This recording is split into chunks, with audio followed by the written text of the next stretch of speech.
Hello and welcome to my weekly roundup.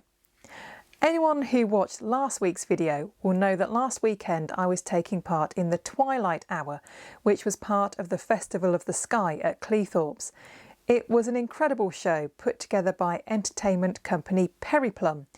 If any of you saw it, I would love to know what you thought. It was a really exciting event to be a part of, and I got to carry a glowing broomstick, a huge flag and a flaming torch, among other things. I spent most of Monday this week at the beautiful Hirst Priory near Crowle for a 90-day planning session with John McHale of ActionCoach. I now have a detailed plan of what I want to achieve and how I'm going to get there over the next 3 months. Well, actually I don't, because I managed to leave my plan on the table when I left. Fortunately, John has kept it safe and I'll be able to get it back next week. It was lovely to finally meet Hazel Wheatley, who's the manager at Hirst Priory, who I've only ever met on Zoom before. On the Small Business Big Network podcast this week, you can hear Leisa of Find Me the Leads talking about how she set up a local network during lockdown on Facebook, which was aimed at helping people to buy local produce. On Tuesday, I popped along to Latte and Learn with Jennifer Gilmore and Ed Withers, which was all about running public Facebook groups and why these might be a good idea for your business. On Wednesday, I had a great one-to-one with Sushma Bragg.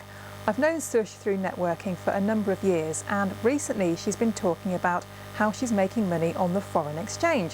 So I decided to have a chat with her to find out more. She's introduced me to the Cash FX system, which was far less complicated than I thought it might be, and I'm now going to try it for myself. I attended Michael Hardy and David O'Brien's consulting room lunch on Wednesday. The topic of discussion this week was timing and why timing is so important in your business.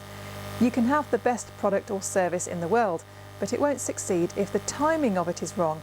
And quite a few people in the group could think of examples of this from their own businesses.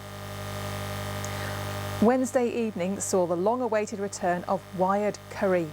This is a networking event for people in the digital and creative sectors and is run by Les Selby.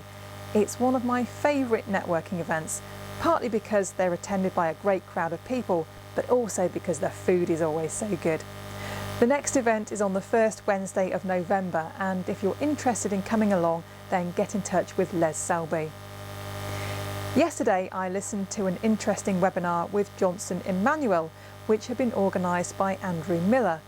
Johnson was talking about how you can get to work with high-ticket clients, regardless of the industry you're in, and his main advice was to put your prices up to make yourself more attractive to the people who have lots of money but little time to do things for themselves. This afternoon I've been interviewed by Steve Cook in the USA for the Better Business podcast.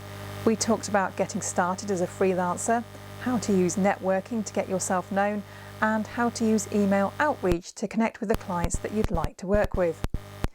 Tomorrow I'm off to Manchester to meet up with lots of my northern voiceover buddies, which I'm really looking forward to. I'll tell you all about it next week when I record my next roundup.